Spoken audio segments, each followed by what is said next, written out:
Hello everyone, welcome to my channel Vision of BTech. I am Prachi here. So guys, जैसा मैंने बताया था कि मैं अब इंजीनियरिंग की हर एक ब्रांच पर एक डिटेल्ड वीडियो लाने वाली हूँ. सो उसकी शुरुआत होती है आज इस वीडियो से, जहाँ पर हम बात करने वाले हैं CSC के बारे में.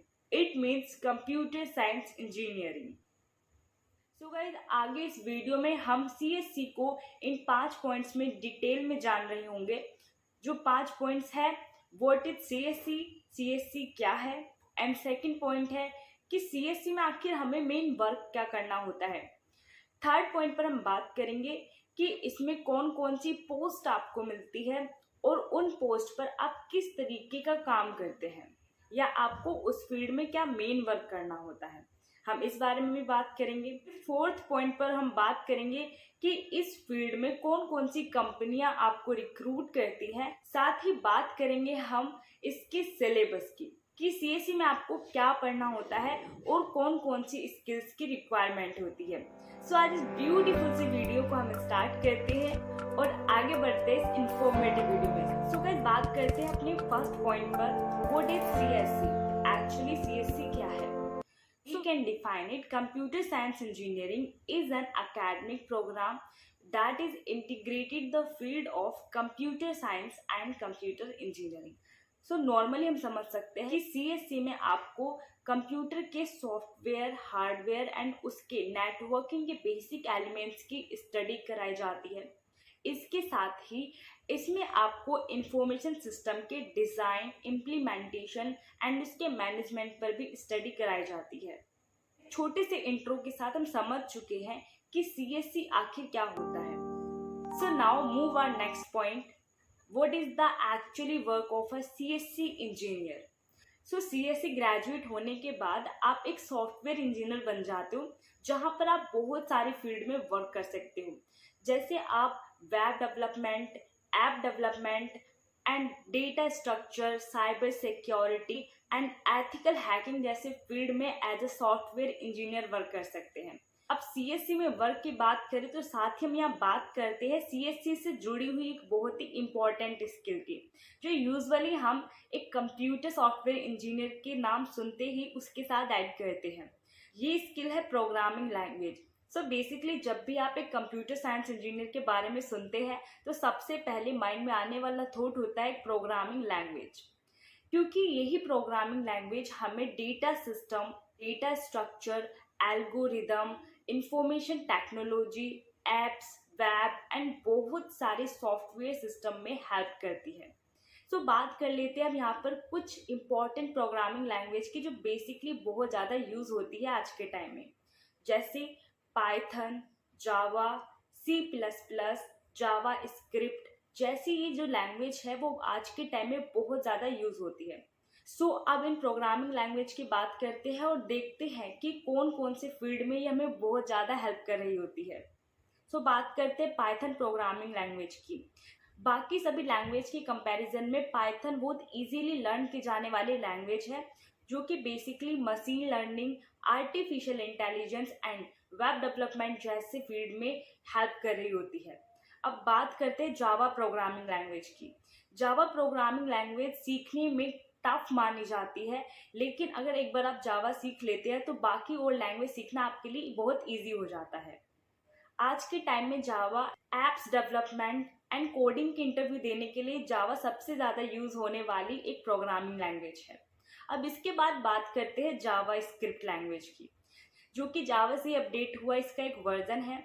आज के टाइम में जावा स्क्रिप्ट की डिमांड बहुत ज़्यादा है और आज के टाइम में पूरे वर्ल्ड में 97% से ज़्यादा सॉफ्टवेयर इंजीनियर जावा स्क्रिप्ट का यूज़ करते हैं और apps development and web development के लिए. सो अब जब सॉफ्टवेयर इंजीनियरिंग में सॉफ्टवेयर डेवलपमेंट की बात हो ही रही है तो यहाँ पर हम कुछ एक दो पॉइंट्स पर बात कर लेते हैं कि और कौन कौन सी लैंग्वेज है जो हमें web development and app development में हेल्प कर रही होती है. सो वेब डेवलपमेंट में HTML, CSS, PHP, Java, JavaScript and Python जैसी लैंग्वेज भी यूज़ की जाती है. इसके साथ ही ऐप डेवलपमेंट में Java, Kotlin, object C languages use की जाती है. सो आगे मूव करते हैं अपने थर्ड पॉइंट पर, जहां पर हम बात करेंगे कि एक सॉफ्टवेयर इंजीनियर कौन कौन सी जॉब पोस्ट पर वर्क करता है और बेसिकली उसे उस फील्ड में क्या वर्क करना होता है।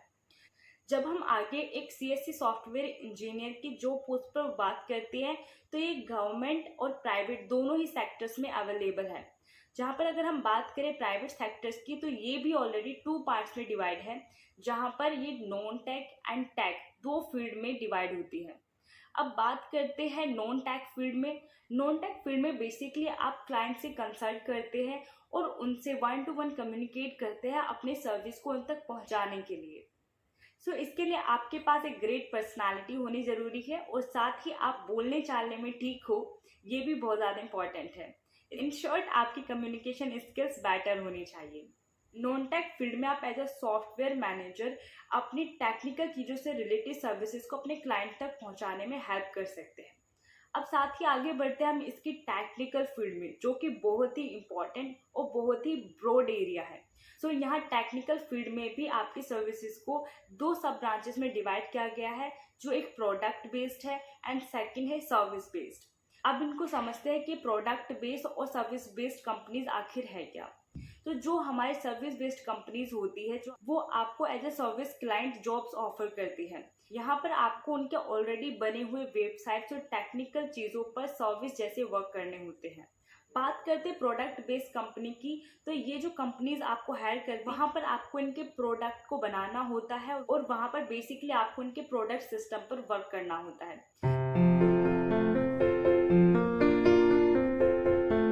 बात करते हैं अब हम इसके गवर्नमेंट सेक्टर्स की। कंप्यूटर साइंस इंजीनियरिंग कंप्लीट करने के बाद आप UPSC, SSC CGL, state PCS, public sector bank, executive engineer, assistant engineer या फिर रिसर्च जैसे फील्ड में एज ए साइंटिस्ट भी वर्क कर सकते हैं। गाइस आगे मूव करते हैं अपने फोर्थ पॉइंट पर, जहां पर हम बात करेंगे कि सीएससी फील्ड में आपको कौन कौन सी बड़ी कंपनियां रिक्रूट करती है। इन कंपनीज को हम टेक्निकल फील्ड में service based companies and product based companies की प्रोडक्ट बेस्ड कंपनीज की बात करें तो इसमें Microsoft, Google, Adobe and Google सैट्स जैसी कंपनीज आती हैं। साथ ही बात करें हम इसके सर्विस बेस्ड कंपनीज की तो इसमें Infosys, Tech Mahindra, TCS and Wipro जैसी बड़ी कंपनियां आती है। ये कुछ बड़ी कंपनीज है जो आपको सीएससी की टेक्निकल फील्ड में बहुत अच्छी जॉब अपॉर्चुनिटी देती है। आगे बढ़ते और बात करते हैं सीएससी के सिलेबस की। इन 4 साल के ग्रेजुएशन टाइम में आपको क्या क्या पढ़ाया जाता है। बीटेक के फर्स्ट ईयर में सीएससी का ये कॉमन सिलेबस होता है, जो बीटेक की और ब्रांचेस का भी सेम होता है। बाकी सेकंड ईयर से सीएससी का सिलेबस डिफरेंट हो जाता है, जिसमें आपको मेनली सीएससी रिलेटेड सब्जेक्ट्स ही पढ़ाए जाते हैं। बाकी सीएससी के 4 सालों में क्या प्रॉपर सब्जेक्ट आपको पढ़ाए जाते हैं उसकी मैं एक डिटेल वीडियो भी लेकर आऊँगी, जिसमें हम फर्स्ट ईयर से लेकर 4th ईयर तक की सभी सब्जेक्ट्स को कम्प्लीटली डिटेल में डिस्कस करेंगे। आई होप गाइस वीडियो आपको अच्छी लगी हो तो वीडियो को लाइक करना और चैनल पर अगर नए हो तो सब्सक्राइब करना। Thank you.